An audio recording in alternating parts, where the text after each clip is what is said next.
Well, I'm here visiting, and of course, as an ex-president of Liberia, when His Excellency, as I always call him, my big brother, was president, we worked together, and I heard that he passed.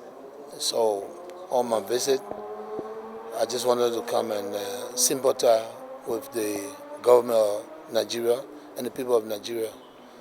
He was a very good person to me, and that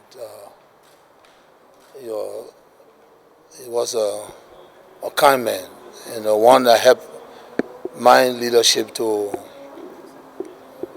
be successful, and I respect him a whole lot. So I thought I should come and sympathize. What's your message to Nigerians at this time? Well, take heart. Take heart. He was a great leader, and a strong leader, one that believed in Africa, and wanted to see Africa and Africans are great. And we follow him. I, in particular, was like a son to him. And I visited, he visited me. And when I heard that Buhari is no more, it's a sad time for us.